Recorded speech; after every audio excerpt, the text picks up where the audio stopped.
Analisis perubahan sistem politik Indonesia dari masa ke masa. Yang pertama, pada masa prakolonial. Pada masa prakolonial, sistem politik Indonesia berbasis kerajaan-kerajaan lokal yang mengatur wilayahnya dengan adat istiadat. Rakyat menyampaikan tuntutan melalui pemimpin lokal seperti kepala suku, raja, atau pemuka agama yang dianggap memiliki kekuasaan sakral. Karena raja dipandang sebagai wakil dewa atau pemimpin spiritual, keputusan politik biasanya tidak dapat diganggu-gugat. Nilai-nilai tradisional, agama, dan hukum adat sangat dijaga untuk menjaga ketertiban masyarakat. Kapabilitas pemerintahan terbatas pada sistem tradisional yang bergantung pada loyalitas masyarakat. Integrasi vertikal terjaga karena masyarakat patuh kepada pemimpin, sementara integrasi horizontal terjaga melalui ikatan kekerabatan, adat, dan budaya. Gaya politik bersifat paternalistik di mana raja atau pemimpin dianggap sebagai figur ayah yang melindungi rakyatnya. Kepemimpinan berbasis pada keturunan dengan raja sebagai pemimpin tunggal. Partisipasi rakyat dalam politik sangat terbatas karena mereka hanya mengikuti perintah pemimpin. Militer dalam bentuk prajurit kerajaan digunakan untuk menjaga keamanan wilayah dan menumpas pemberontakan. Aparat negara berupa pejabat kerajaan yang diangkat berdasarkan kepercayaan raja. Stabilitas biasanya terjaga dengan baik selama pemimpin dihormati, tetapi konflik sering terjadi jika ada perebutan kekuasaan. Yang kedua, pada masa kolonial. Saat masa kolonial, sistem politik Indonesia dikendalikan oleh pemerintah kolonial Belanda. Rakyat Indonesia hampir tidak memiliki kesempatan untuk menyalurkan tuntutannya karena kebijakan sepenuhnya ditentukan oleh penjajah. Kolonial menerapkan politik divide et impera atau politik pecah belah yang membuat rakyat sulit bersatu melawan penjajah. Nilai-nilai tradisional digantikan oleh nilai barat, sementara budaya lokal cenderung diabaikan. Kapabilitas pemerintahan kolonial tinggi dalam hal administrasi dan pengumpulan pajak, tetapi rendah dalam menyejahterakan masyarakat pribumi. Integrasi vertikal hanya terjadi antara rakyat dengan pejabat pribumi yang menjadi perantara pemerintah kolonial, tetapi hubungan ini didasarkan pada kepentingan penjajah.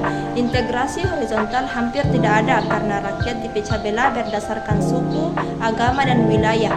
Gaya politik kolonial sangat otoriter dan represif, memaksakan kebijakan dengan kekerasan jika diperlukan. Kepemimpinan dipegang oleh penjajah, tokoh lokal digunakan sebagai alat administratif. Partisipasi massa hampir tidak ada karena rakyat tidak dilibatkan dalam politik. Militer kolonial digunakan untuk menjaga kekuasaan Belanda dan menumpas pemberontakan. Aparat negara diisi oleh pegawai kolonial dan pejabat pribumi yang loyal kepada Belanda. Stabilitas politik terjaga melalui kontrol ketat dan hukuman berat bagi yang melawan, tetapi sering terjadi pemberontakan dari rakyat. Yang ketiga, masa demokrasi liberal. Setelah merdeka, Indonesia menganut sistem demokrasi liberal yang memberi kebebasan pada banyak partai politik untuk berperan dalam pemerintahan. Rakyat dapat menyalurkan aspirasinya melalui pemilihan umum dan partai politik. Tetapi karena jumlah partai terlalu banyak, terjadi banyak konflik kepentingan. Pemerintahan sering berganti karena kondisi partai politik tidak stabil. Pemeliharaan nilai demokrasi seperti kebebasan berpendapat dan hak politik dijalankan, tetapi sering diabaikan demi kepentingan partai. Kapabilitas pemerintahan rendah karena kebijakan yang dibuat sulit dijalankan akibat seringnya pergantian kabinet. Integrasi vertikal antar pemerintahan dan rakyat lemah karena rakyat merasa aspirasinya tidak didengar. Integrasi horizontal juga terganggu karena perbedaan ideologi antar partai. Gaya politik bersifat pragmatis di mana politis lebih mementingkan kepentingan kelompok daripada rakyat. Kepemimpinan kolektif di bawah parlemen. Partisipasi massa dalam politik tinggi tetapi seringkali dimanipulasi oleh partai. Militer mulai terlibat dalam politik sebagai penengah konflik. Aparat negara belum solid dan masih mengalami transisi dari sistem kolonial. Stabilitas politik rendah karena seringnya pergantian kabinet dan konflik antar partai. Yang keempat, masa demokrasi terpimpin. Di era demokrasi terpimpin, Presiden Soekarno mengambil alih kekuasaan penuh dengan membubarkan sistem demokrasi liberal. Penyaluran tuntutan rakyat lebih terpusat kepada Soekarno yang dianggap sebagai pemimpin revolusi. Partai politik dibatasi dan kebijakan pemerintah lebih diarahkan pada ideologi revolusi dan persatuan nasional. Pemeliharaan nilai Pancasila dan nasionalisme sangat ditekankan, tetapi hak-hak individu sering diabaikan. Kapabilitas pemerintahan meningkat dalam hal pembangunan nasional dan hubungan internasional. Tetapi terjadi banyak konflik internal. Integrasi vertikal sangat kuat karena rakyat diwajibkan loyal kepada Soekarno.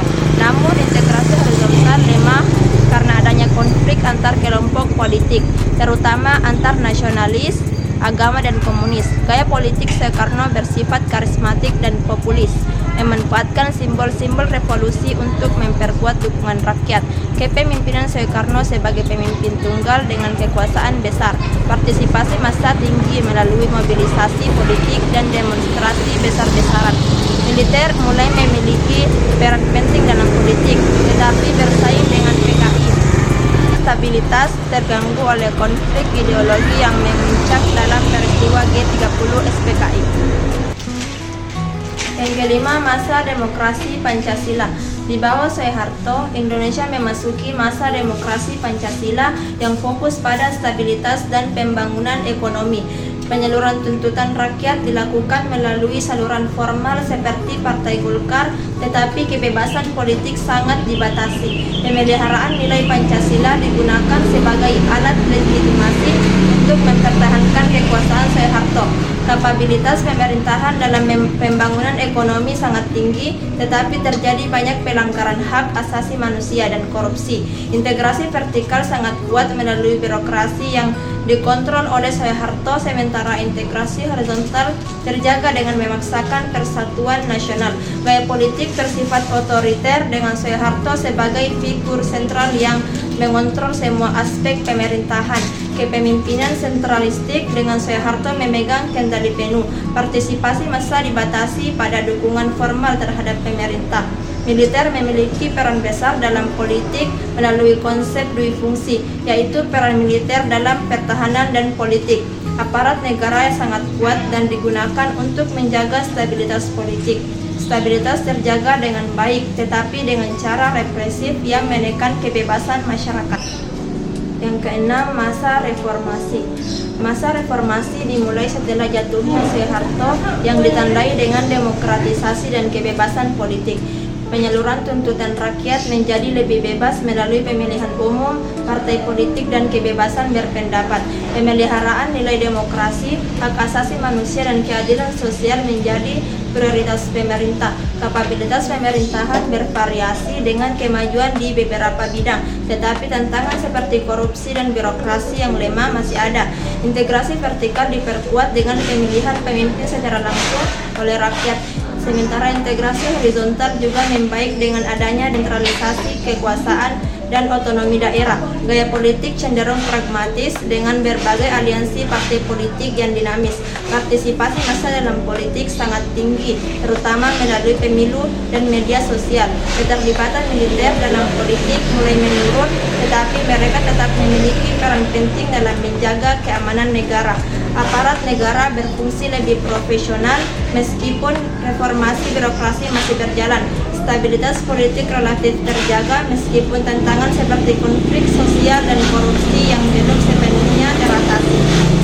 Itulah tadi analisis perubahan sistem politik di Indonesia dari masa ke masa. Sekian, wassalamualaikum warahmatullahi wabarakatuh.